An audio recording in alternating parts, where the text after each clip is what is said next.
നമസ്കാരം സുഹൃത്തുക്കളെ, വീണ്ടും മോഹൻ ശർമ്മ സെലിബ്രിറ്റി കിച്ചൺ ഈ പ്രോഗ്രാമിൽ നമ്മൾ കാണുന്നു. വളരെയധികം സന്തോഷം. ഓക്കെ, ഇന്ന് ഞാൻ വളരെ ലൈറ്റ് ആയിട്ടുള്ള ഒരു ടിഫിൻ ഐറ്റം, അതായത് ഒരു ഉച്ചയ്ക്ക് ശേഷം 4, 5, 6 ആ സമയത്ത് സാധാരണയായി നമുക്ക് എന്തെങ്കിലും ഒരു ലൈറ്റായിട്ട് നമുക്ക് ഭക്ഷിക്കണമെന്ന് തോന്നുമ്പോൾ ആ സമയത്തിനുള്ള ഒരു ടിഫിൻ ഐറ്റമാണ് ഉണക്കപ്പട്ടാണി. അതുകൊണ്ടുള്ള ഒരു ടിഫിൻ. ഓക്കെ, അപ്പോൾ അതിന് വേണ്ട സാമഗ്രികൾ എന്തൊക്കെയാണെന്ന് നമുക്ക് നോക്കാം. വരിക. ഇത് കണ്ടില്ലേ? ഇത് ഈ ഉണക്കപ്പട്ടാണി നമ്മളൊരു 4 മണിക്കൂറെങ്കിലും വെള്ളത്തിൽ നനച്ച് വെക്കണം. എന്നിട്ട് കുക്കറിലൊരു 3 വിസിലിന് ഇത് സ്റ്റീം ചെയ്ത് കുക്ക് ചെയ്ത് റെഡിയാക്കി നമ്മൾ വെച്ചിരിക്കുന്നു. ഇത് തേങ്ങ 1 കപ്പിൽ വെച്ചിരിക്കുന്നു. 2 പച്ചമുളക്.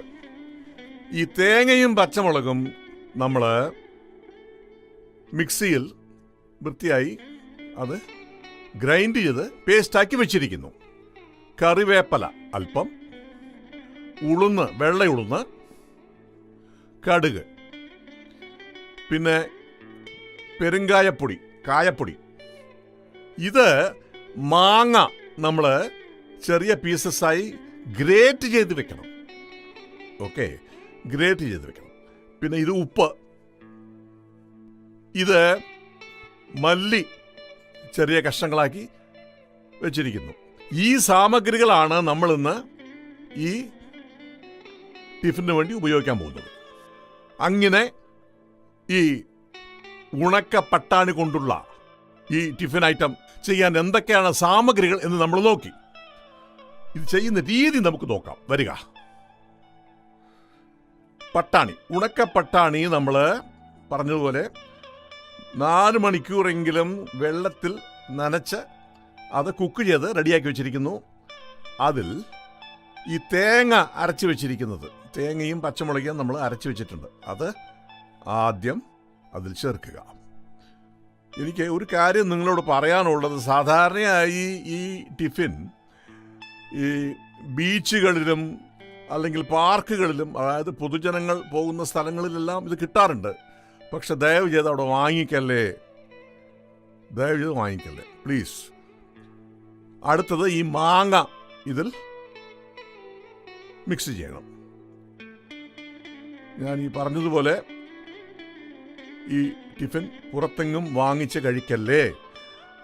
തീരെ വൃത്തിയില്ലാതെ അവർ ചെയ്യുന്ന ഐറ്റമാണിത്. ഉപ്പ്, കാരണം നമുക്ക് അറിഞ്ഞുകൂടാ അവർ എന്ത് മറ്റേ ക്വാളിറ്റി വെള്ളമാണ് ഉപയോഗിക്കുന്നത്. കൈകൾ അവരെ വൃത്തിയാക്കി വെക്കാറില്ല.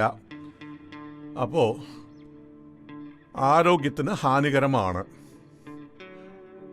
ഇപ്പോൾ നമ്മൾ ഉപ്പും ഇത് ചേർത്തു, എന്നിട്ട് നല്ലപോലെ മിക്സ് ചെയ്തു, റെഡിയാക്കി. ഇപ്പോൾ ഇതിൻ്റെ ബേസ് റെഡിയായി. ഇപ്പോൾ ഫ്ലെയിം സ്റ്റാർട്ട് ചെയ്യുന്നു. ഫ്ലെയിമിൻ്റെ പുറത്ത് പാൻ വയ്ക്കുന്നു. പാനിൽ ആദ്യമായി ചെയ്യേണ്ടത് അല്പം കുക്കിംഗ് ഓയിൽ ഒഴിക്കുന്നു. ആദ്യമായിട്ട് എണ്ണ ചൂടാകുമ്പോൾ ഈ കറിവേപ്പില എണ്ണയിലിടുന്നു. കറിവേപ്പില ധാരാളം ശബ്ദം വയ്ക്കും. ഞാൻ വീണ്ടും പറയുന്നു, കറിവേപ്പില എല്ലാ ഇലകളും, എല്ലാ സാധനങ്ങളും, എല്ലാ സാമഗ്രികളും നല്ലപോലെ 4-5 പ്രാവശ്യം വൃത്തിയായി ചുടുവെള്ളത്തിൽ കഴുകി വേണം ഉപയോഗിക്കാൻ. ഇത് കൊറോണ ദിവസങ്ങളാണ്, മറക്കല്ലേ. ഓക്കെ, ഇപ്പോൾ ഉളുന്ന്, വെള്ളയുളുന്ന് ഇതിലിടുന്നു. നല്ലപോലെ ഫ്രൈ ചെയ്യുന്നു. കണ്ടില്ലേ? ഈ ഉളുന്ന് ഒരു ലൈറ്റ് ബ്രൗൺ കളറാകും. ഇപ്പോൾ ഇതിൽ ഈ പെരുങ്കായപ്പൊടി, അസഫോറ്റിഡ പൗഡർ ഇതിൽ ചേർക്കുന്നു. നന്നായി ഫ്രൈ ചെയ്യുന്നു. ഒടുക്കം നമ്മൾ കടുക്, ഇതിനു മുമ്പിടല്ലേ, ഒടുക്കം ഇടണം. കടുക് ഇതിൽ ചേർത്തതും 5 സെക്കൻഡ് അല്ലെങ്കിൽ ഒരു 10 സെക്കൻഡിനകം അത് പൊട്ടാൻ തുടങ്ങും. അപ്പോൾ ഫ്ലെയിം ഓഫ് ചെയ്യണം. ഇപ്പോൾ നമ്മൾ ഗാർണിഷിങ് റെഡിയായി. ഇപ്പോൾ ഇത് ഈ ടിഫിനിൽ ചേർക്കുക. നല്ലപോലെ മിക്സ് ചെയ്യണം. ഞാൻ മുമ്പ് പറഞ്ഞതുപോലെ ഈ ടിഫിൻ എല്ലാ സ്ഥലത്തും, എല്ലാ പൊതുജനങ്ങൾ പോകുന്ന എല്ലാ സ്ഥലത്തും ഇത് വിൽക്കാറുണ്ട്. വാങ്ങിക്കല്ലേ. ഓക്കെ, ഇത് വീട്ടിൽ ചെയ്യാവുന്ന, ഇത്രയും സിമ്പിളായി ചെയ്യാവുന്ന സംഗതിയാണ്. ഇത് വൃത്തിയായി വീട്ടിൽ ചെയ്യുക. ഇത് കണ്ടില്ലേ, ഇപ്പോൾ ഒടുക്കം നമ്മൾ ഇതിൻ്റെ പുറത്ത് ഈ മല്ലി, കൊത്തമല്ലി കട്ട് ചെയ്ത് വെച്ചിരിക്കുന്നത് നമ്മൾ ഇടുന്നു.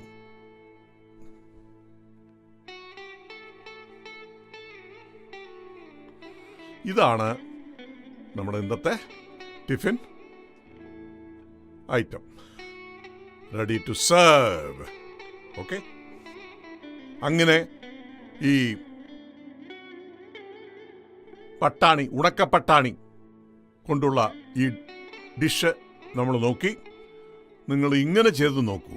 എന്നിട്ട് നിങ്ങളുടെ ഒപ്പീനിയൻസ്, നിങ്ങളുടെ അഭിപ്രായങ്ങൾ എന്നെ അറിയിക്കുക. mohansharma@celebrityKitchen@gmail.com ഈ ഇമെയിൽ ഐഡിയിൽ എഴുതുക. ഓക്കെ, നമ്മൾ വീണ്ടും കാണാം.